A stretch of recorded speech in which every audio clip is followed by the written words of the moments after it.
Constantinople, 548 AD. Behind the golden doors of the imperial palace, physicians gather around a bed draped in Tyrian purple, the color worth more than gold, the color only emperors can wear. The woman dying in that bed once performed naked on stage while geese pecked grain from between her legs. Now she wears a crown that rules half the known world. Empress Theodora opens her eyes one last time. Her husband Justinian weeps beside her, the most powerful man on earth reduced to a grieving spouse. The courtiers bow their heads, the priests chant prayers. But the servants who dress her, who clean her chambers, who know what happens when the palace doors close, they exchange glances. They know secrets that would destroy an empire if spoken aloud. Because Theodora of Constantinople lived 3 completely different lives. The public saw a pious empress who built churches and protected women. The court knew a political mastermind who ordered thousands massacred without blinking. But the servants, the spies, the midnight visitors to her private chambers, they knew something else entirely. This is the story of how a bear-keeper's daughter who performed unspeakable acts in Constantinople's brothels became the most powerful woman in Byzantine history. How she changed laws specifically so she could marry an emperor. How she maintained a secret network of lovers while married to the most watched man in the empire. And how she managed to die a saint in the Orthodox Church despite living a life that would make modern scandal look tame. The servants, preparing her body for burial, notice marks on her skin that shouldn't exist on a faithful wife. They find items hidden in her chamber that confirm rumors whispered for decades. They discover correspondence that reveals appetites Procopius, the court historian, called inhuman. But they say nothing, because even dead, Theodora remains the most dangerous woman in Constantinople. What you're about to hear comes from 3 sources. First, the official histories that paint Theodora as a reformed sinner, turned righteous empress. Second, Procopius's secret history, written in hidden rooms and buried for centuries, containing allegations so shocking that scholars still debate whether they can possibly be true. And third, archaeological evidence from the palace itself, recently uncovered, that suggests the secret history might have understated the reality. Fair warning, this isn't just another story of ancient scandal.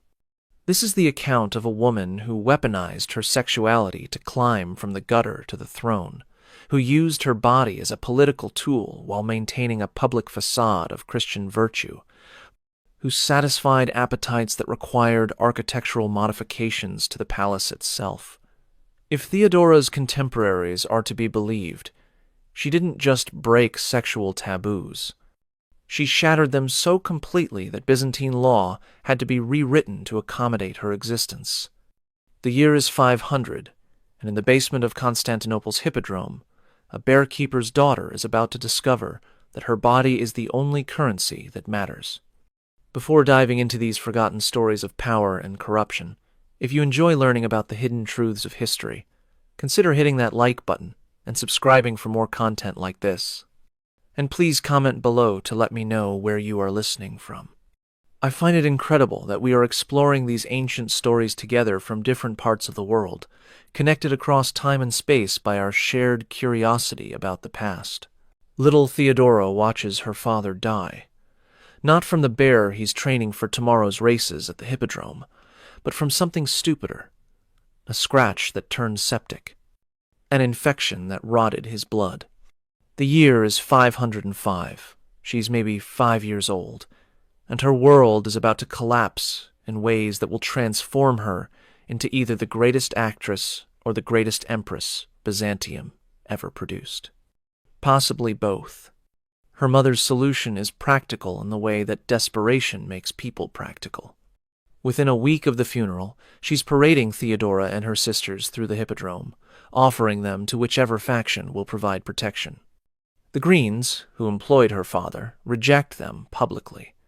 The Blues, their rivals, accept them as an insult to the Greens. This moment, This public humiliation of 3 girls under age 10 will echo through Byzantine history in ways no one present could imagine. By age 12, Theodora is performing in the theater, which in 6th century Constantinople is essentially legalized prostitution with costumes. The law literally classifies actresses as prostitutes. There's no distinction. You dance, you strip, you service whoever pays. The performances happen on stage. The services happen in private rooms behind the theater. Sometimes the performance is the service, acted out for audiences who pay to watch things that would be illegal if they weren't classified as art. Procopius, writing decades later in his Secret History, describes young Theodora's specialties with the clinical detail of someone who either witnessed them personally or interviewed people who did.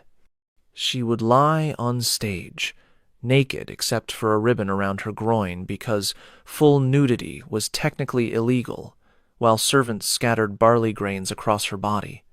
Trained geese would then peck the grains off her, starting at her chest, moving lower, while she performed ecstasy for the crowd. But here's what makes this more than just ancient pornography. Theodora understood something fundamental about power in Constantinople. The men watching her degrade herself were senators, merchants, future emperors. They were revealing their desires, their weaknesses, their secrets.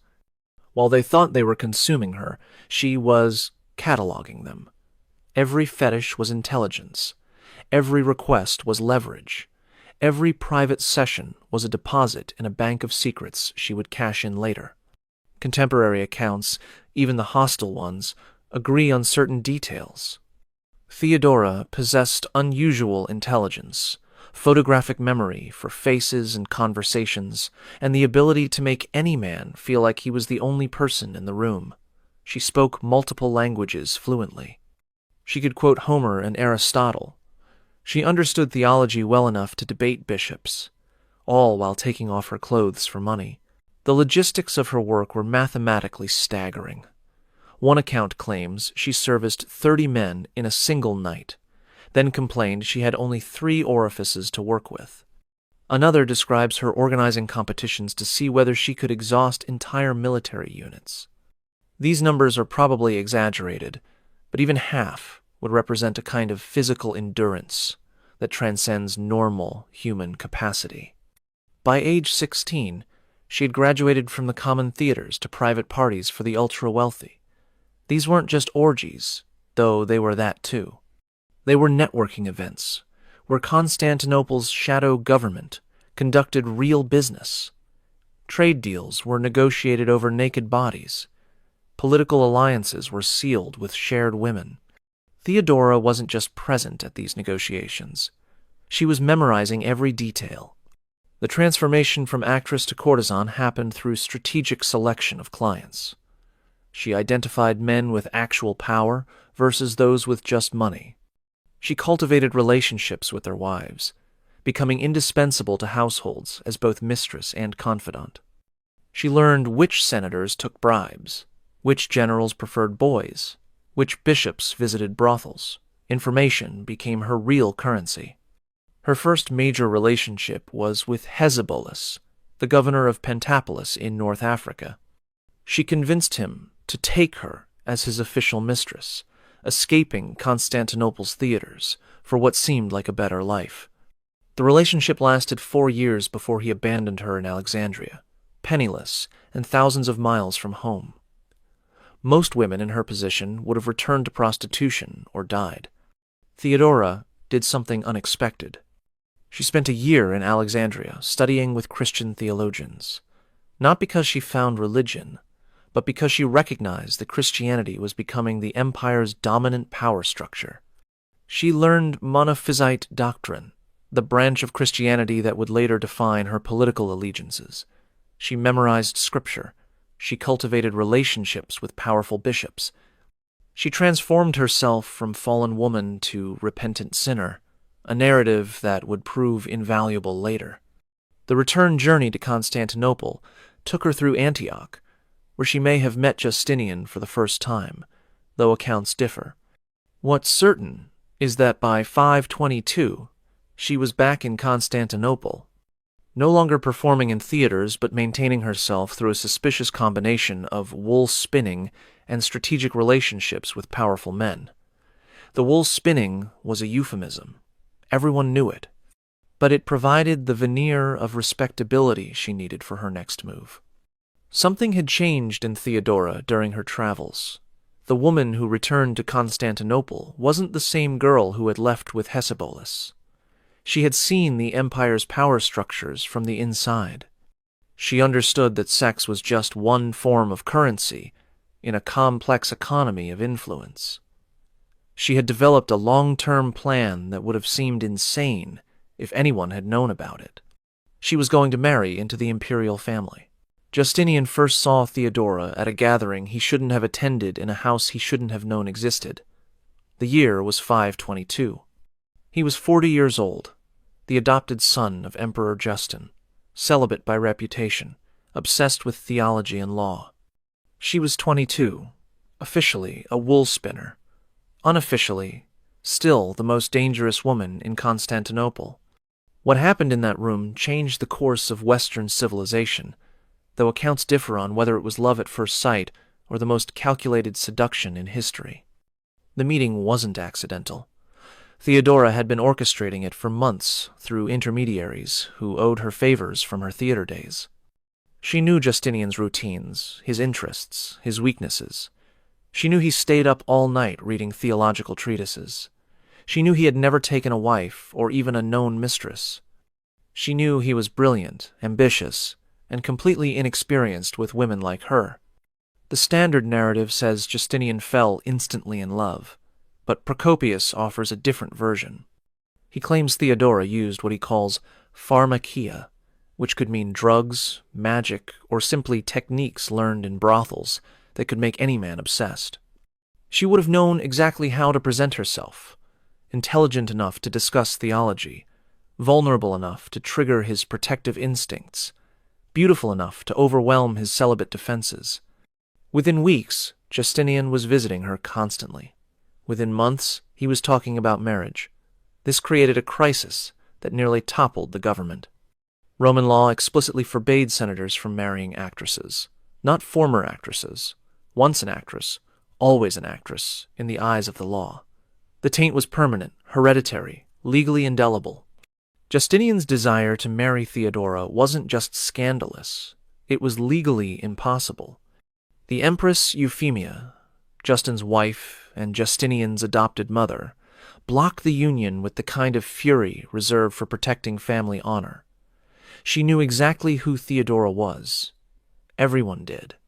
The woman who had performed with geese, the woman who had exhausted 30 men in one night, the woman whose name was still whispered in Constantinople's brothels as either inspiration or warning. This creature would never wear the imperial purple while Euphemia drew breath. So, Theodora waited.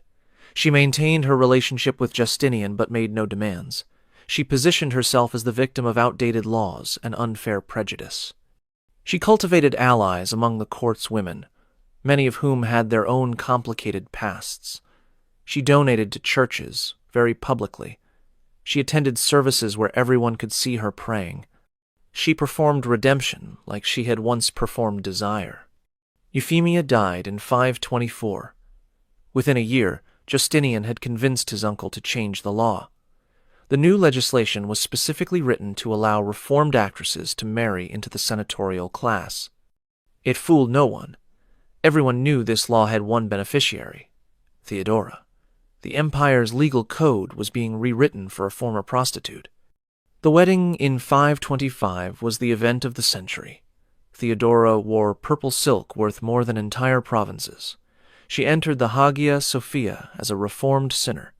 She left as future empress.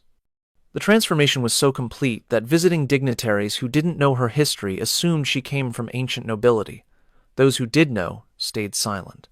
Theodora had files on half the court from her theater days. When Justin died in 527, Justinian became emperor with Theodora as his co-ruler. Not just empress consort, but Augusta, co-emperor in all but name. She received foreign ambassadors independently. She issued edicts with her own seal. She maintained a separate court with its own budget and army of bureaucrats. No woman in Roman history had wielded such official power. But the private Theodora was supposedly even more shocking than the public empress. Procopius claims she maintained her appetites despite the marriage. The palace was modified to include secret passages that allowed visitors to reach her chambers undetected. These weren't architectural features from previous emperors. Construction records show they were added after 527, specifically to Theodora's wing. The roster of alleged lovers reads like a who's who of Byzantine society.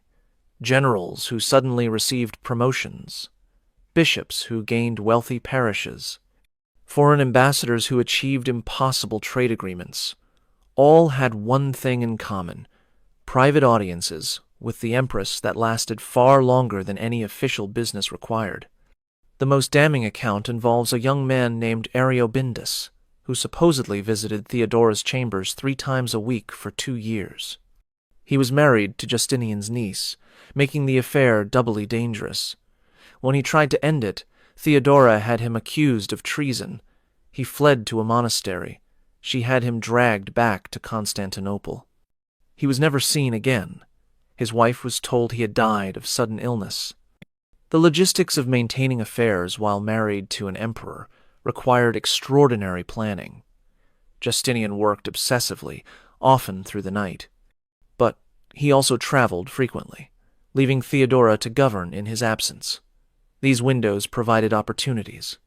The servants were either loyal through love or terror. The guards were hers, not his. The palace became her stage for performances the public would never see. Contemporary accounts describe modifications to her private chambers that sound like ancient Roman pleasure gardens, heated pools with underwater seating designed for specific activities, mechanical devices imported from India that provided stimulation no human could match, mirrors arranged to multiply images into infinity. These weren't rumors. The archaeological record shows unusual plumbing and structural supports in what were Theodora's rooms. The question historians struggle with is consent. How many of these encounters were actually affairs versus coerced performances by men who couldn't refuse an empress?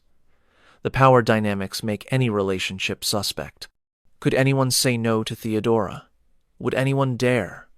The public face remained perfect. Theodora attended church daily, sometimes multiple services. She funded convents, commissioned religious art, debated theology with bishops. She passed laws protecting women from forced prostitution, which critics called hypocrisy given her own past. She increased penalties for procurement and trafficking.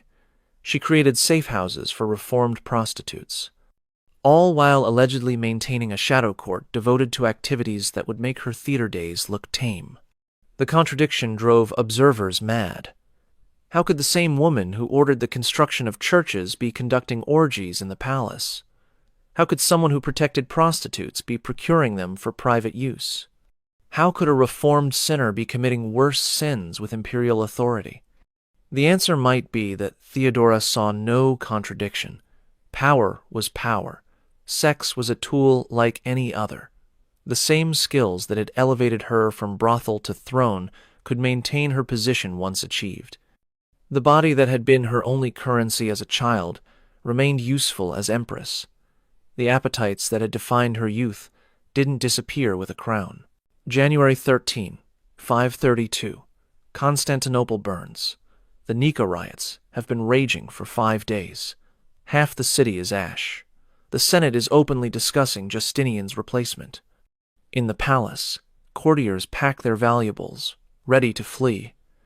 The emperor himself stands in his chamber, holding gold and jewels, planning his escape to Heraclea. The empire is collapsing.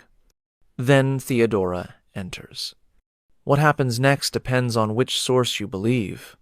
The official history says she delivered a stirring speech about preferring death in purple to life in exile. Procopius's public account agrees. But his secret history offers something darker. He claims Theodora didn't just convince Justinian to stay. She orchestrated the entire crisis to eliminate their enemies, then resolved it through mass murder that would make Nero look restrained. The speech itself, recorded by multiple sources, reveals a mind that understood power with frightening clarity. "Purple makes a fine shroud," she supposedly said. "I will never see the day when I am not called Empress. If you wish to flee, Caesar, you have the money. The ships are ready. The sea is open. But consider whether, after you have escaped to safety, you would not prefer death to salvation. I will stay. I believe in the old saying, royalty is a good burial shroud." Justinian stayed, but more importantly, he gave Theodora control of the response. What followed was not negotiation or compromise. It was systematic slaughter, disguised as law enforcement. The rioters had gathered in the Hippodrome, the same arena where Theodora had once performed with geese. 30,000 people packed into a space meant for entertainment, now serving as a revolutionary assembly. They had already crowned a new emperor, Hypatius, nephew of the previous emperor Anastasius. They thought they had won. Theodora's solution was elegant in its brutality. She sent the eunuch Narses with bags of gold to bribe the Blues faction, reminding them that Hypatius was supported by the Greens, their ancient rivals. Division appeared in the crowd. Then she positioned troops at every exit, not obviously, casually, like they were maintaining order. She sent Belisarius and Mundus, her most loyal generals, into the Hippodrome with simple instructions. No survivors. What followed was not a battle, but an abattoir. 30,000 people, mostly civilians, trapped in an arena with no escape. The soldiers worked methodically, starting at the exits, moving inward. The killing took 3 hours. The screaming could be heard across the Bosphorus. But here's what the official histories don't emphasize. Theodora personally selected who would die. She had a list. Not just the riot leaders, but anyone who had ever opposed her, mocked her past, or questioned her marriage. Senators who had laughed at her performances years ago. Merchants who had used her services, then treated her with contempt. Priests who had called her unredeemable. The riot provided cover for personal vengeance on a massive scale. The senator Anatolius had once paid to watch her perform with the geese, then publicly called her a whore when she married Justinian. His entire family was in the Hippodrome. The merchant Callinicos had refused to sell her silk when she was still an actress, saying she would dirty it. He died trying to climb the arena walls.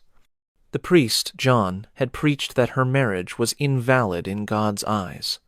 He was found, days later, crushed under bodies. The aftermath revealed Theodora's true genius. She didn't just eliminate enemies. She redistributed their wealth to create new allies. Property seized from the dead funded massive building projects, including the new Hagia Sophia. Positions vacated by massacre were filled with her supporters. The reformed prostitutes she protected were given businesses confiscated from riot victims. She transformed mass murder into economic stimulus. Contemporary accounts describe her visiting the Hippodrome the next day, walking among the bodies not yet cleared. She supposedly identified corpses of men who had used her services years ago, pointing them out to servants, describing in detail what they had requested, what they had paid, how they had treated her. "This one liked to be strangled while he finished," she allegedly said over one senator's body. "Now he knows how it feels." The psychological impact on Constantinople was permanent. The population understood that Theodora would murder 30,000 people rather than give up power. More terrifying, she would enjoy it. The woman they had watched degrade herself for coins now commanded life and death absolutely. The transformation was complete and horrifying. But Theodora's revenge went beyond simple killing. She instituted new laws that seemed progressive but actually served her vendetta. Banning forced prostitution meant she controlled who could practice the trade. Creating safe houses for reformed actresses meant she knew where every potential rival was located. Increasing punishments for procurement meant she could eliminate anyone who knew her past by charging them retroactively. The rebuilding of Constantinople after the riots followed Theodora's vision, not Justinian's. The new city was designed to prevent future gatherings, wide boulevards that troops could control, public spaces with multiple exits to prevent trapping crowds. Most importantly, a new palace complex with even more elaborate private quarters for the Empress, including the architectural modifications that scandalized builders. Workers described constructing rooms with no windows but multiple hidden entrances, pools with heating systems that required constant maintenance by servants who were then transferred to distant provinces, chambers with acoustic designs that prevented sound from escaping. One builder, writing years later in Alexandria, claimed he was ordered to create a room with restraints built into the walls and floor, disguised as decorative elements. The question of Justinian's knowledge haunts historians. Did he know about Theodora's appetites? Did he participate? Or did he deliberately ignore evidence to maintain the fiction of their Christian marriage? The emperor, who spent nights writing theological treatises while his wife supposedly conducted orgies in adjoining rooms, presents a psychological puzzle that may be unsolvable. Some evidence suggests complicity. Justinian never remarried after Theodora's death, despite needing heirs. He preserved her rooms exactly as she left them, forbidding anyone from entering. He destroyed documents that might have contained compromising information. He elevated her supporters even after her death, suggesting either genuine love or fear of what they might reveal. The Nika riots transformed Theodora from powerful empress to untouchable autocrat. The senators who survived knew she had orchestrated their colleagues' deaths. The merchants understood their wealth existed at her pleasure. The church recognized that their moral authority meant nothing against her will. Constantinople learned that the former prostitute who had once begged for their coins would now take their lives without hesitation. Theodora's real power didn't flow through official channels. While Justinian governed the empire through law and bureaucracy, she controlled it through a shadow network that reached from palace bedrooms to monastery cells, from barbarian camps to Persian courts. The woman who had learned to read men's desires in Constantinople's brothels now used that knowledge to build an intelligence apparatus that would make modern spy agencies envious. The network began with the women nobody noticed.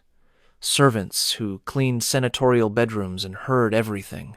Prostitutes who serviced government officials and remembered every word spoken in passion. Former actresses Theodora had saved from the streets, now placed in households where they could observe and report. Each woman owed Theodora personally. Their loyalty wasn't to the empire, but to the Empress, who had lifted them from degradation. The eunuchs formed another layer. Castrated men occupied a unique position in Byzantine society, trusted with women because they couldn't seduce them, but dismissed by men as not fully male. Theodora cultivated them systematically. Narses, her chief eunuch, commanded armies. Scholasticus controlled the palace purse. Each eunuch in her network managed dozens of informants, creating cells that couldn't be fully exposed even if discovered. The intelligence gathered was intensely personal. Senator Strategios preferred very young girls, information Theodora used to supply him with carefully selected options, who reported every preference and pillow confession. Bishop Severus had a weakness for Syrian wine that loosened his tongue about church politics. General Bouzes talked in his sleep, revealing military plans to the courtesan Theodora had placed in his bed. The blackmail material was catalogued with bureaucratic precision.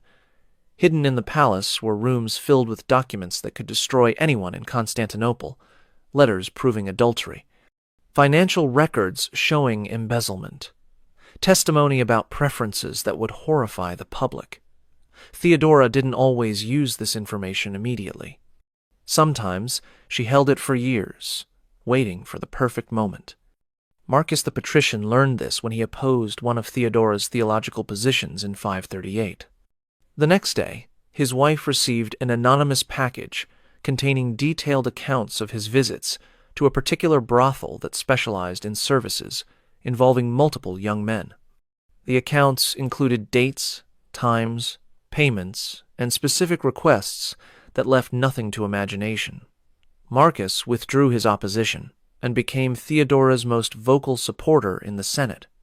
The network extended beyond Constantinople. Theodora maintained correspondence with queens, princesses, and noblewomen across the known world. These weren't just diplomatic pleasantries. The letters, some of which survive in monastery archives, contain coded intelligence about troop movements, succession plans, and economic weaknesses. The barbarian Queen Amalasuntha thought she was writing to a sympathetic friend about her troubles with Gothic nobles. She was actually providing intelligence that Justinian would use to justify invading Italy. The Persian ambassador Zamasp discovered the network's reach when he tried to negotiate a secret treaty with dissident Byzantine generals. Within hours of the meeting, Theodora knew every detail. She didn't expose the plot immediately. Instead, she let it develop, gathering names of every conspirator. Then, at a public banquet, she casually mentioned details only the conspirators could know, watching their faces change as they realized they were already dead. The generals were arrested that night. Zamasp was sent back to Persia with a message. Theodora knew everything. The monasteries provided unexpected intelligence sources. Theodora funded religious communities throughout the empire, particularly those following Monophysite doctrine. Monks and nuns, grateful for her protection, reported on local governors, military commanders, and rival religious factions. A monastery in Syria might inform her about Arab tribal movements. A convent in Egypt would report on grain harvests and tax collection. Holy men and women became spies without realizing it. The sexual intelligence was most valuable. Theodora knew exactly who slept with whom in Constantinople. She knew which wives were unfaithful, which husbands preferred boys, which bishops broke their vows nightly. This wasn't prudish moralizing. It was practical power. A senator couldn't oppose her if she could destroy his marriage. A general couldn't rebel if she could expose his preferences to his troops. The procurement network was particularly sophisticated.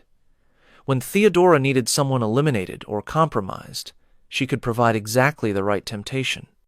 The austere judge who had ruled against her interests suddenly found himself approached by exactly his type: tall, blonde, speaking accented Greek.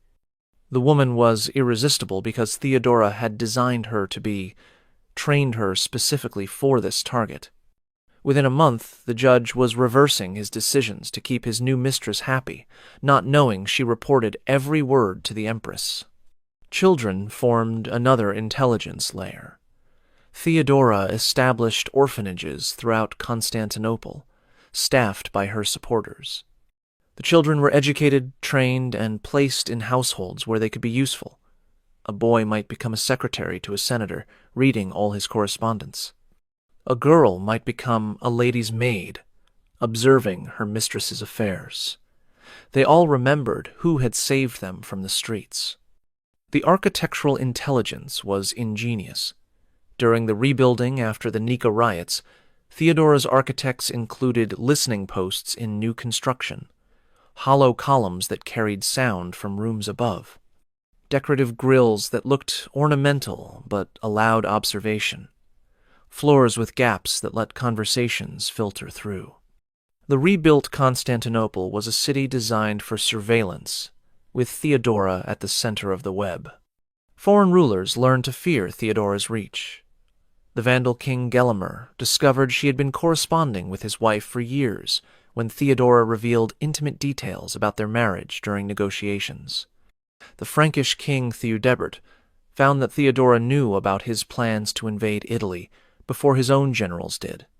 The Gothic king Totila received letters from Theodora containing information about his supporters that could only have come from his inner circle. The financial network was equally complex. Theodora maintained secret accounts throughout the empire, funded by various schemes, confiscated property from enemies, percentages from businesses she protected, tribute from foreign rulers who preferred her friendship to her enmity. The money funded her intelligence network, her architectural projects, and allegedly her private entertainments. The former actress Chrysomalo, now married to a senator, managed Theodora's most sensitive operations. She coordinated the placement of women in strategic positions. She managed the procurement of specific types of entertainment for the Empress's private use. She eliminated problems permanently when necessary. Her house near the palace was known as a place where people entered but didn't always leave. The medical intelligence was particularly valuable. Theodora's doctors didn't just treat illness, they reported on it. She knew which officials were dying, which generals were going blind, which senators suffered from conditions that affected their judgment. She could predict succession crises, military failures, and political opportunities based on health intelligence that no one knew she possessed. The architectural modifications to Theodora's wing of the palace began immediately after the Nika riots. Officially, they were restoration after fire damage. Actually, they were the physical manifestation of appetites that required specialized infrastructure. The builders were brought from Syria and Egypt, men who didn't speak Greek and couldn't gossip in Constantinople's markets. When construction finished, they were reassigned to frontier fortifications where life expectancy was measured in months. The plans, partially recovered from monastery archives where they were hidden after Theodora's death, show innovations that wouldn't appear in European architecture for another 1,000 years. Hypocaust, heating systems that maintained specific temperatures in different rooms. Hydraulic mechanisms that could raise and lower platforms. Acoustic engineering that could either amplify or completely muffle sound. These weren't standard palace improvements. The main chamber, which servants privately called the Purple Room, was 60 feet long and 40 feet wide. The ceiling was domed, covered in mirrors of polished silver that created infinite reflections. The floor was heated marble with channels underneath for warm water, maintaining a temperature that made clothing uncomfortable even in winter. The walls contained hidden compartments that could be opened by pressing specific decorative elements, revealing implements that servants would retrieve and clean after each use. The pool complex defied standard Roman bathing architecture. 7 connected pools, each maintained at different temperatures, with underwater seating carved to support bodies in specific positions. The deepest pool had mechanisms that created artificial currents. Servants who maintained these pools were selected for their inability to speak, either naturally mute or surgically silenced. The private theater was perhaps most revealing. It could seat 30 people on cushioned platforms arranged in a circle around a central performance space. Hidden passages allowed performers to enter from multiple directions. The lighting system used hundreds of oil lamps that could be adjusted to create specific moods. A mechanism in the floor could raise a bed from below. This wasn't for watching traditional theater. Contemporary accounts from servants who survived their service describe scenes that challenge belief. Theodora would host gatherings where Constantinople's elite engaged in activities that would have meant death if performed publicly. Senators' wives discovering appetites they didn't know existed. Generals participating in scenarios that would destroy their military reputation. Bishops breaking every vow while quoting scripture. The procurement for these gatherings required its own infrastructure. Young people of both genders were acquired through various channels. Some were purchased from traders who didn't ask questions. Others were recruited from the theaters and brothels Theodora had once worked in. Some were children from her orphanages, selected for specific characteristics and trained for particular purposes. The training itself happened in a separate facility near the palace, disguised as a school for palace servants. The curriculum included dance, massage, conversation in multiple languages, and specialized physical techniques that aren't fully described in surviving documents. Graduates of this school were marked with a small tattoo, a purple dove, that identified them to those who knew its meaning. The court physician Aetius, writing in cipher years after Theodora's death, described treating injuries that he couldn't explain through normal palace activities. Torn tissue that suggested extreme insertions, bruising in patterns that indicated specific devices, damage from prolonged positions that normal human anatomy couldn't maintain without assistance. He treated these injuries silently, knowing that questioning them meant disappearing. The supply chains for Theodora's activities reached across the empire. Merchants in Alexandria provided substances that enhanced endurance and sensation. Indian traders brought devices made of ivory and jade, carved in shapes that served specific purposes. Persian suppliers provided oils and unguents with properties that Roman medicine didn't understand. The budget for these acquisitions was hidden in palace maintenance costs. Justinian's knowledge remains the great mystery. His chambers were separated from Theodora's by a single corridor, close enough that sound would carry without the acoustic dampening the architects had installed. He worked through most nights, writing his legal codes and theological treatises. Did he not hear? Did he not notice servants moving through the palace at strange hours? Did he not wonder about the architectural modifications that cost more than military campaigns? One theory suggests Justinian was an active participant who maintained public ignorance for political reasons. The emperor, who wrote laws about sexual morality while his wife violated every principle, would represent hypocrisy too absolute for the empire to survive. Another theory proposes he knew but accepted it as the price of Theodora's political genius. A third suggests he was genuinely oblivious, lost in his books while his wife transformed the palace into something unprecedented. The dinner parties were legendary among those who attended and survived. Theodora would host 20 to 30 carefully selected guests. The meals began normally, with traditional Roman courses. But as wine flowed, specially mixed with herbs that lowered inhibitions and enhanced sensations, the evening would transform. Clothing became optional, then discouraged, then forbidden.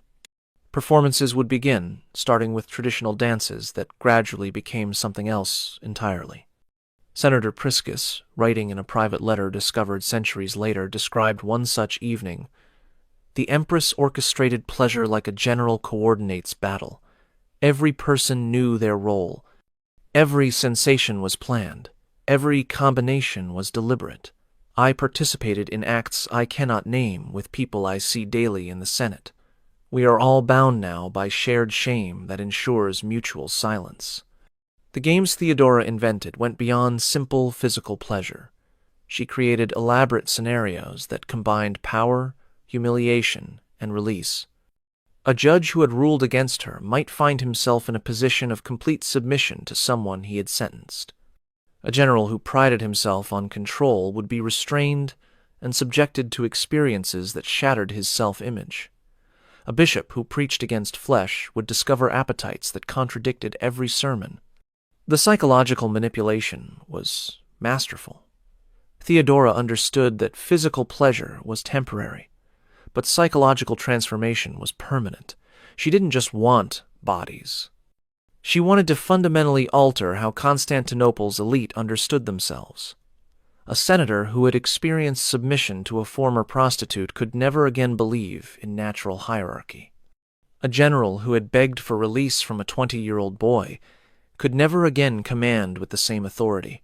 Every morning at dawn, Theodora attended divine liturgy at the Hagia Sophia. She stood in the imperial gallery, visible to thousands of worshippers, the perfect image of Christian piety. Her purple robes covered her from neck to floor. Her head was veiled. Her hands held jeweled gospel books worth more than provinces. She was the defender of monophysite Christianity, the protector of persecuted monks, the builder of churches. She was also, according to the whispers that nobody dared speak aloud, conducting activities in the palace that would make pagan orgies look restrained. The contradiction wasn't just personal hypocrisy. It was a systematic exploitation of religious authority for decidedly unreligious purposes. Theodora understood that controlling the church meant controlling the interpretation of morality itself. If she could define what was holy, she could also define what was permissible. The woman who had once performed with geese now decided which bishops received appointments. Her support for Monophysite Christianity against Orthodox doctrine wasn't theological conviction, it was strategic positioning. The Monophysites were persecuted, marginalized, and desperately needed powerful protection. In exchange for that protection, they provided absolute loyalty. Monks and bishops who owed their survival to Theodora wouldn't question her private activities. They couldn't afford to. The monastery of St. Simeon in Syria received massive donations from Theodora, enough to rebuild entirely after an earthquake. The abbot, a man named Severus, who had fled Orthodox persecution, wrote letters of gratitude that border on worship. He called her the new Mary, God's chosen vessel, holier than the saints. He also supplied her with young novices who were transferred to Constantinople for special theological training and were never seen again. The convent of St. Catherine in Alexandria was another beneficiary of Theodora's generosity. The abbess, Maria, had been a prostitute in Constantinople before finding religion. She understood exactly who her patron was and what was expected.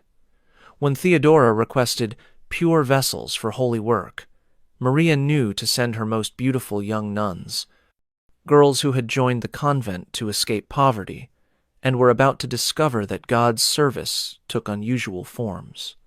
Bishop Anthimus of Constantinople owed his position entirely to Theodora. She had elevated him from obscurity despite his questionable theology and even more questionable personal life. In exchange, he provided religious cover for her activities. When senators questioned palace morality, Anthimus would preach about the danger of false witness. When rumors spread about the Empress's appetites, he would condemn gossiping as a mortal sin. He transformed the pulpit into Theodora's public relations department. The theological debates Theodora engaged in were performances of a different kind. She would summon bishops to discuss the nature of Christ, the interpretation of Scripture, the requirements for salvation. These discussions would last hours, with Theodora demonstrating encyclopedic knowledge of patristic writings. Then, after establishing her religious credentials, she would retire to chambers where activities occurred that every religious text condemned. The pilgrimage industry became another tool for Theodora's purposes. She funded hostels for pilgrims traveling to holy sites, staffed by her supporters. These hostels served multiple functions. They gathered intelligence about religious movements throughout the empire. They identified potential recruits for her various networks. And sometimes, particularly attractive or useful pilgrims would be diverted to Constantinople for audiences with the Empress that had nothing to do with religious devotion. The holy relics trade provided cover for even darker activities.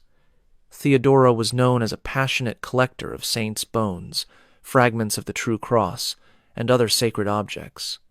Merchants who supplied these relics often brought other cargo.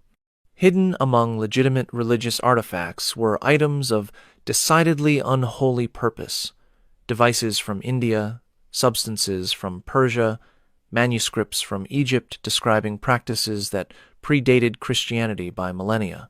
Her charitable works, extensively documented in official histories, had shadow purposes.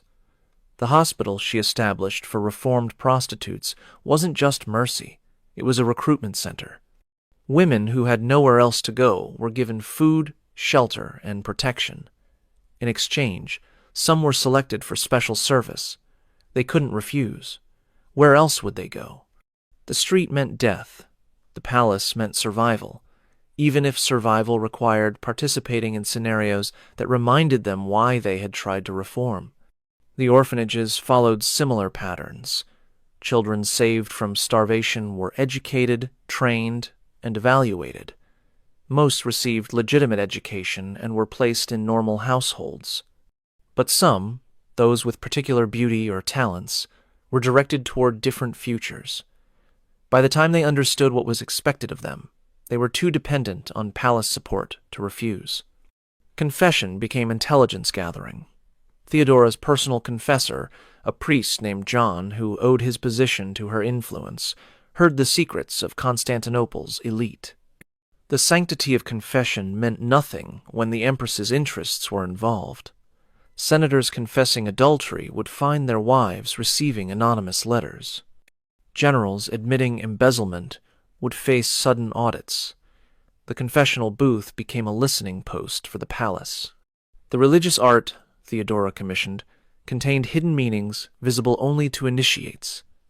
The mosaic of her in the Hagia Sophia, still visible today, shows her holding a chalice. Officially, it represents the Eucharist. But the gems on the chalice are arranged in patterns that correspond to astronomical configurations used in mystery religions. The fold of her robe contains symbols that predate Christianity. She embedded pagan imagery in Christian art, hiding in plain sight. The monasteries she founded in remote locations served purposes beyond prayer. The monastery at Bithynia, accessible only by a single mountain path, was where problems disappeared.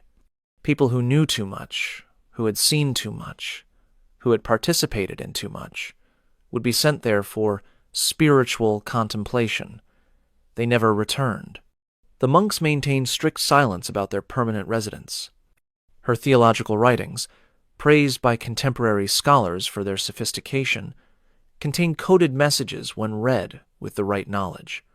Passages about the unity of divine nature could also be read as instructions for unifying physical bodies in specific configurations. Discussions of spiritual ecstasy described techniques that had nothing to do with prayer. She wrote religious texts that were simultaneously sex manuals, hiding forbidden knowledge in holy words.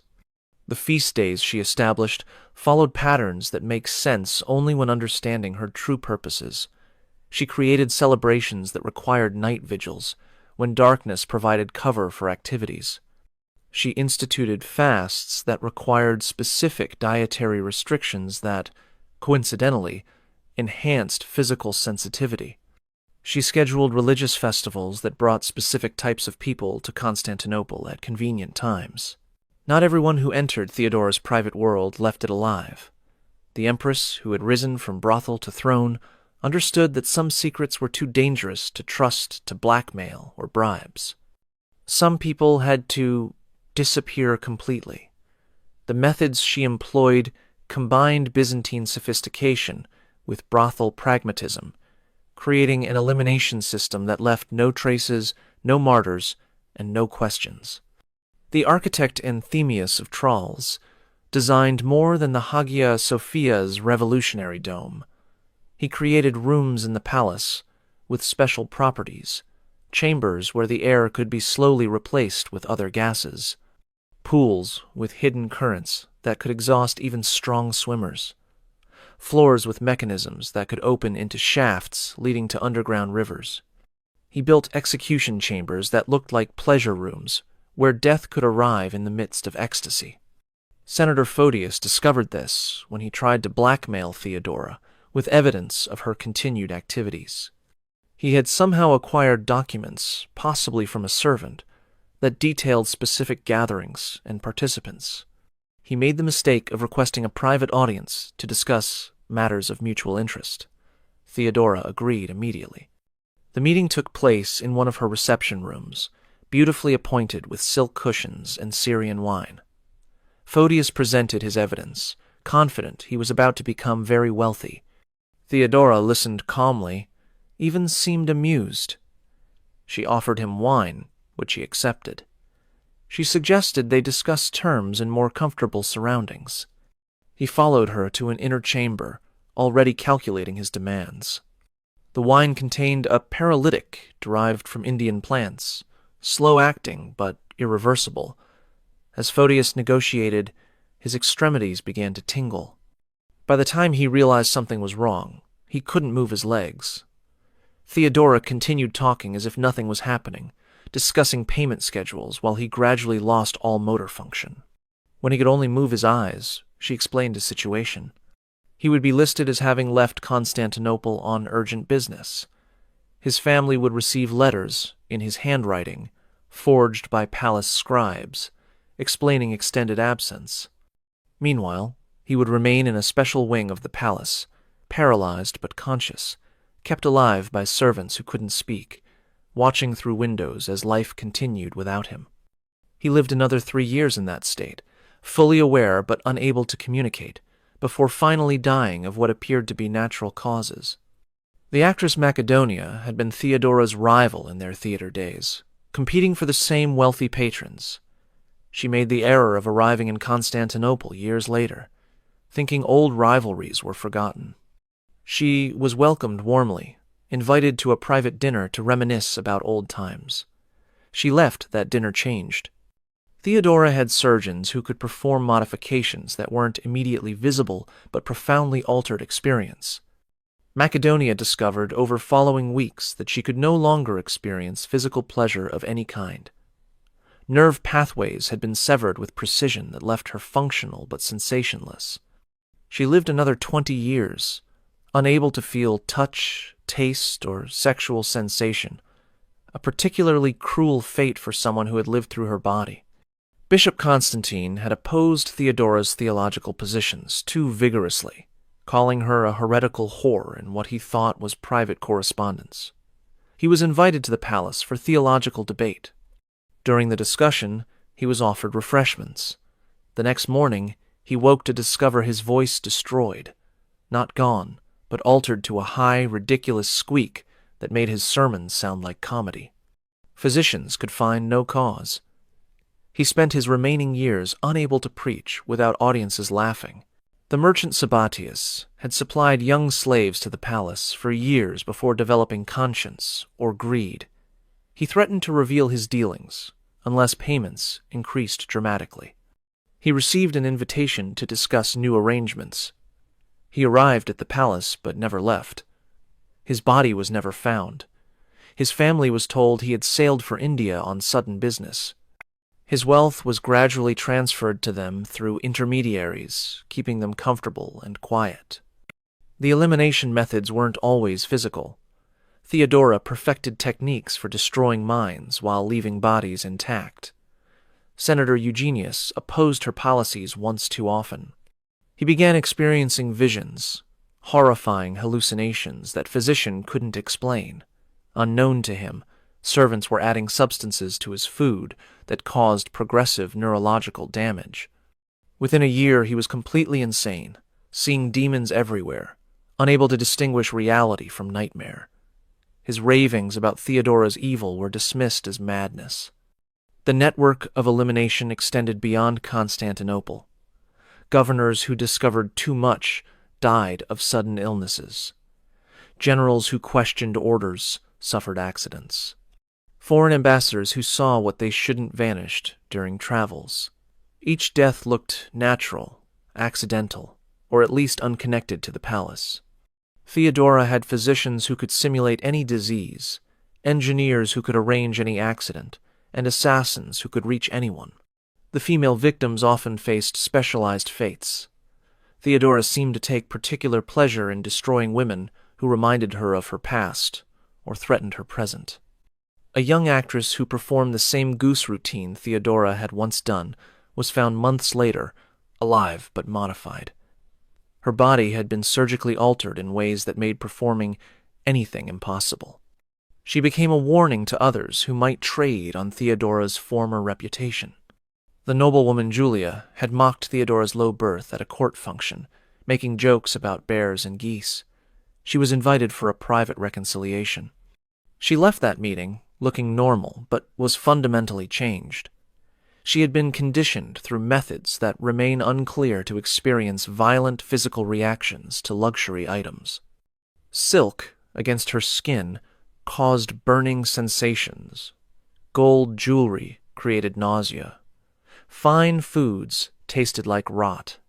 She spent her remaining years unable to enjoy any of the privileges of her class, living in voluntary poverty to avoid constant agony. The record-keeping for these eliminations was meticulous but coded. Hidden in the palace archives were documents that appeared to be routine administrative records but actually tracked every disappearance. Names were replaced with numbers. Methods were described in terms that seemed medical but had different meanings. A casual reader would see healthcare records. Someone who knew the code would see a catalog of sophisticated murder. 548 AD arrived with spring warmth, and Theodora dying by degrees. The cancer, probably ovarian though physicians couldn't be certain, had been growing for 2 years. She had hidden it masterfully, using makeup to disguise the yellowing skin, padding to hide the weight loss, and sheer will to maintain public appearances. But by March, even she couldn't pretend anymore. The Empress, who had performed impossible acts on stage, was giving her final performance, and she knew the ending. The preparations for death were as elaborate as anything she had orchestrated in life. Documents were burned in palace furnaces for 3 straight days. Witnesses saw cartloads of papers, possibly the blackmail files she had maintained for decades, reduced to ash. Certain servants disappeared, transferred to distant provinces, or simply vanishing entirely.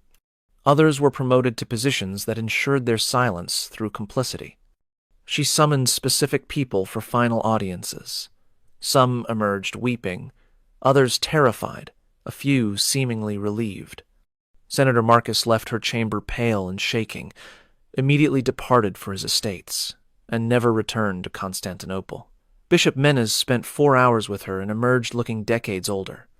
The details of these conversations were never recorded, but their effects rippled through Byzantine society for generations. The medical treatment she received was extraordinary, even by imperial standards. Physicians from Alexandria, Antioch, and even India attended her. They tried everything: herbs that came from beyond the known world, surgical procedures that wouldn't be rediscovered for centuries, and treatments that seemed more magical than medical. Nothing worked. The cancer had spread everywhere, consuming her from within like she had once consumed men. But even dying, Theodora maintained her appetites, or at least the performance of them. Servants reported sounds from her chambers that suggested activities impossible for someone in her condition. Whether these were real or staged for some final purpose remains unknown. Perhaps she wanted observers to believe she remained dangerous even while dying. Perhaps the appetites that had defined her were stronger than death itself. Justinian's behavior during her final months revealed either genuine love or genuine terror. He spent every moment not required for governance at her bedside. He wept openly, something emperors never did. He offered anything, promising God he would build 100 churches if Theodora recovered. He even suggested abdicating if it would somehow save her. She reportedly laughed at this, saying purple made a good shroud for both of them. The deathbed confession that everyone expected never came. Priests attended her constantly, offering opportunities for final repentance. She confessed nothing beyond standard sins. No mention of the geese, the orgies, the eliminations, the networks of corruption and flesh she had maintained. She performed Christianity perfectly to the end, receiving last rites with apparent devotion, calling on Christ and the Virgin, dying as purely as any saint. June 28th, the end came. But even this was orchestrated. She chose to die at dawn, as purple light entered through windows she had positioned specifically for this moment. The court assembled in careful hierarchy. Justinian held her right hand. Her allies held vigil. Her enemies, those who survived, were required to attend and mourn. She had scripted even grief. The last words, reported by multiple sources though they differ in detail, were either "I regret nothing" or "purple is sufficient." Both sound like her. Both were probably true. She closed her eyes as the sun rose fully, purple light giving way to gold, the transformation complete. The bearkeeper's daughter who had performed with geese died as the most powerful woman in Byzantine history. The funeral surpassed anything Constantinople had seen. Justinian spared no expense, though expense hardly describes it. The procession stretched for miles. Every church bell in the city rang continuously for 3 days. The body, preserved with techniques learned from Egypt, was displayed in purple robes that cost more than armies. The crowd that gathered was larger than for any emperor's funeral. Some came to mourn, others to confirm she was actually dead. But the funeral was also carefully controlled. The body was displayed at distances that prevented close inspection. The pallbearers were her most loyal servants, men and women who knew what secrets to keep. The burial itself was private, with only Justinian and selected officials present. The tomb was sealed with mechanisms that would prevent opening. Whatever Theodora took to her grave would stay there. The immediate aftermath revealed her lasting power. Documents she had prepared were released on schedule. Some elevated allies to positions they would hold for life. Others destroyed enemies who thought her death meant freedom. A senator who had celebrated too openly was found dead within a week, poisoned by methods Theodora had perfected. Even dead, she could kill. Justinian's transformation after her death suggested the depth of her influence. He never remarried despite desperate need for heirs. He preserved her chambers exactly as she left them, forbidding anyone to enter. He continued policies she had established, even when advisors begged him to change. He built churches in her memory that bankrupted the treasury. He mourned her for 17 years until his own death, never recovering the energy that had defined his early reign. The systematic destruction of evidence began immediately. Servants who knew too much disappeared or died in various accidents. Documents that might have contained compromising information vanished from archives. Buildings were demolished and rebuilt to eliminate architectural evidence. The purple room with its mirrors and mechanisms was sealed, then filled with concrete, then built over entirely. Whatever happened, there was literally buried. But some evidence survived. Hidden documents in monastery walls. Archaeological remains that don't match official records. Stories passed through generations of servants. Coded messages in art and architecture.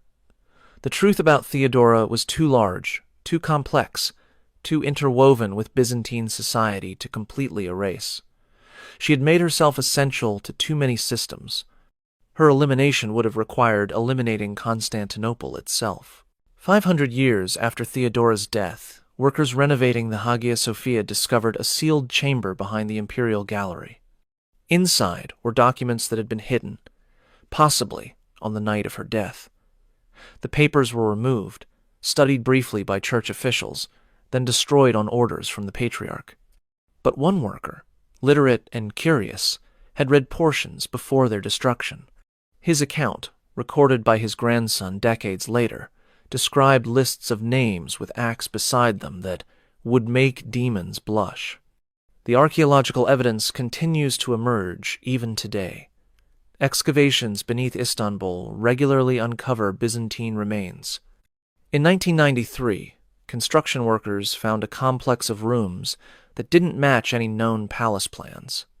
The configuration suggested specialized purposes: pools with unusual shapes, chambers with mounting points for equipment that wasn't identified, underground passages that connected to multiple buildings. The site was documented, then covered again for a future that hasn't yet arrived. Modern forensic analysis of surviving Byzantine skeletons reveals patterns that historians struggle to explain. Multiple female skeletons from the palace area show signs of repeated trauma consistent with extended restraint. Male skeletons from the same period display damage suggesting prolonged positions that normal anatomy wouldn't voluntarily maintain. These remains tell stories that written records tried to silence. The artistic legacy is equally revealing. Byzantine mosaics from Theodora's period contain imagery that seems standard until examined closely. Figures in backgrounds engaged in acts that become visible only at certain angles. Decorative patterns that form different images when viewed from specific positions. Christian saints with expressions that suggest ecstasy rather than devotion. The artists were encoding what they couldn't openly depict. Procopius's secret history itself raises questions that may never be answered. If even half of what he wrote was true, Theodora was history's most successful sexual predator, using imperial power to satisfy appetites that required architectural modification to accommodate. If it was all lies, why did no contemporary dispute it? Why did Justinian never refute accusations that painted his beloved wife as a monster? Why did the Byzantine establishment accept the text's existence without challenge? The medical texts from the period contain descriptions that support some of Procopius's claims. Physicians describe treating injuries they attribute to palace activities without elaboration. They reference substances imported for imperial use that had no medical purpose. They document physical modifications performed on healthy individuals for reasons they don't explain. The medical evidence suggests something was happening that required professional treatment. The financial records reveal enormous expenditures that official histories can't explain. Money spent on construction that produced no visible buildings. Payments to merchants who supposedly supplied common goods at extraordinary prices. Salaries for servants whose duties were never specified. The economics of Theodora's reign include a shadow budget that funded something requiring massive resources. The religious implications remain debated. How did a woman living the life Procopius describes maintain support from religious leaders? Were they all compromised by blackmail? Were some willing participants? Did they see her charity work as outweighing her private conduct? Or did they, like everyone else, simply fear opposing someone who could eliminate enemies with such sophisticated efficiency? The genetic studies of modern populations provide unexpected insights. Certain genetic markers associated with Byzantine nobility appear in populations that shouldn't have them, according to official genealogies. The suggestion is that Theodora's practice of using sex as politics created bloodlines that official history doesn't acknowledge. Constantinople's elite may have been more intimately connected than anyone admitted. The influence on later Byzantine culture was profound but hidden. The elaborate court ceremonies that developed after Theodora's death included elements that make sense only as references to her practices. The positioning of courtiers in specific arrangements, the use of purple in ways that violated previous tradition, the incorporation of movements that seemed religious but derived from other sources. The Byzantine court was performing rituals whose origins they didn't understand or wouldn't acknowledge. The legal codes Justinian created with Theodora's influence contained provisions that seemed progressive but served specific purposes. Laws protecting prostitutes gave Theodora control over the sex trade. Laws about marriage legitimacy allowed her to eliminate rivals through technicalities. Laws about property inheritance could be weaponized against enemies. The Justinian Code, foundation of Western law, was partially written by a woman who had performed with geese.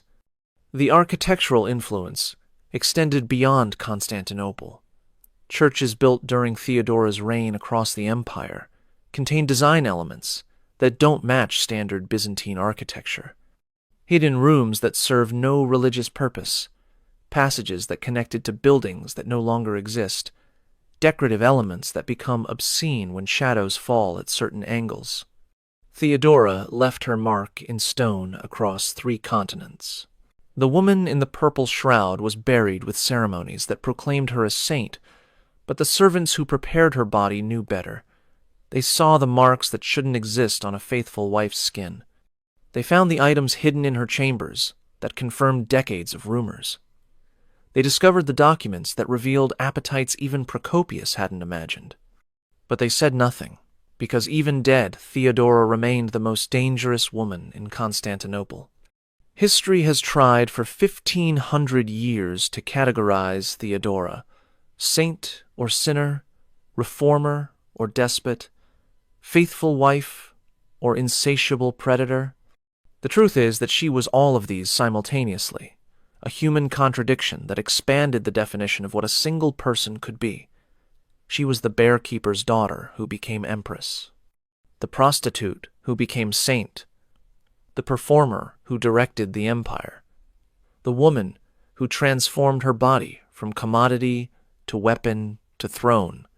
The facts that can be verified are remarkable enough. She rose from the absolute bottom of Byzantine society to its peak. She changed laws, specifically to enable her marriage. She saved Justinian's throne during the Nika riots. She influenced legal codes that still shape Western law. She built churches that still stand. She protected women while allegedly exploiting them.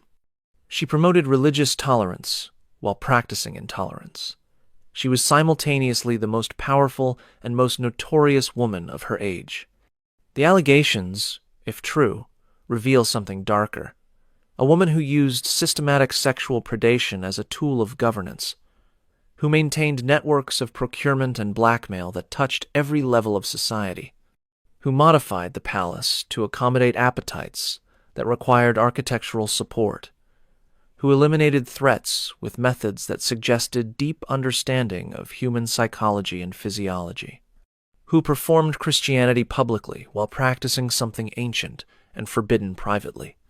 But perhaps the most disturbing possibility is that everything was performance, that the girl who learned to fake ecstasy for paying audiences never stopped performing, that every appetite was calculated for effect, that every scandal was strategic, that she created a persona so overwhelming that no one could see the real person beneath, that the greatest actress of the Byzantine stage played a role for 40 years without ever breaking character.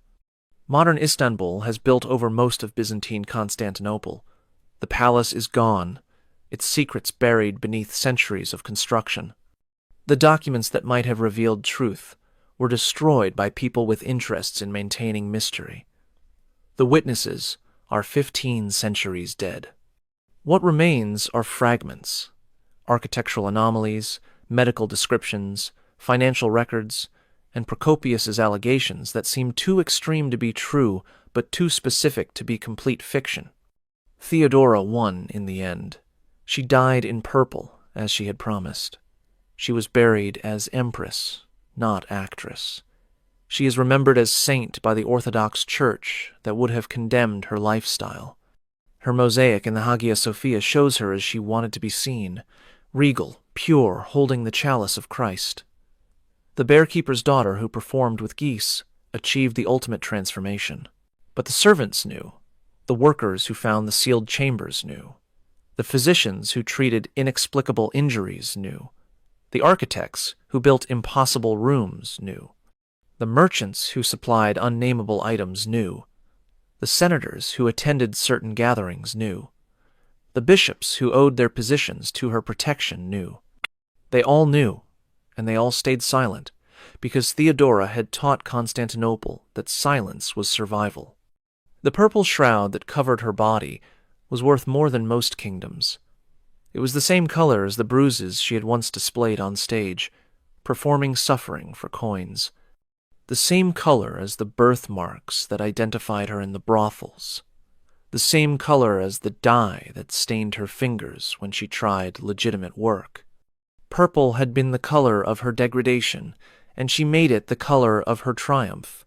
She didn't just wear purple, she became it. Justinian never recovered from her death. He ruled 17 more years, but as a shadow of himself. He built churches obsessively, as if architecture could resurrect her. He preserved her chambers like a shrine, though what he was venerating remains unclear. He never remarried, though the empire needed heirs. He died calling her name, reaching for someone who had been gone nearly 2 decades. Whatever she had been to him, it was irreplaceable. The empire never saw another Theodora. Later empresses were either too pure to be effective, or too corrupt to maintain power. None achieved her balance of public virtue and private vice, political genius and personal degradation, Christian charity and pagan appetite. She had been unique, unrepeatable, a convergence of circumstances that created something history couldn't classify or replicate. The final accounting is impossible. How many died for her pleasure? How many lived in her debt? How many bloodlines carry her genetic legacy through unacknowledged liaisons? How many buildings contain her architectural secrets? How many laws reflect her influence? How many saints owed their canonization to her protection? The questions multiply infinitely, like the mirrors in her purple room. She remains history's most successful contradiction: the prostitute saint, the reformed sinner who never reformed, the faithful wife who maintained a network of lovers, the Christian empress who practiced older religions, the protector of women who exploited them, the builder of churches who modified the palace for obscene purposes, the woman who rose from nothing to everything without ever explaining how. Every biographer who attempts to capture Theodora discovers what the servants who prepared her body learned. There were multiple Theodoras, layered like Russian dolls, each containing another version that contradicted the last. The actress contained the prostitute contained the empress contained the saint. The saint contained something that predated Christianity, older and hungrier than anything Rome had imagined. The purple light that filled her death chamber that final morning wasn't just dawn. It was the color she had conquered, worn, become. She had taken the symbol of imperial power and made it inseparable from her story. Every emperor after her wore purple that carried her memory. Every ceremony that used purple invoked her ghost. Every piece of purple silk traded in Byzantine markets whispered her name. She died as she had lived, performing, calculating, overwhelming, and never, ever apologizing. The bear-keeper's daughter, who had discovered that her body was currency, had purchased an empire with it. The actress who had learned to fake pleasure had given an emperor genuine happiness. The prostitute who had serviced 30 men in a night had transformed into a saint venerated by millions. History would remember her as Justinian's wife, as if that was her primary identity. But Theodora was never primarily anyone's anything. She was herself, unprecedented and unrepeatable, a force that bent reality around her will until purple itself meant Theodora more than emperor. She had won a game no one else knew was being played, by rules she wrote as she went, for stakes that included the memory of civilization itself. If this glimpse into history's hidden darkness has left you wanting to uncover more buried truths, I've prepared another journey into the shadows of the past that you won't want to miss.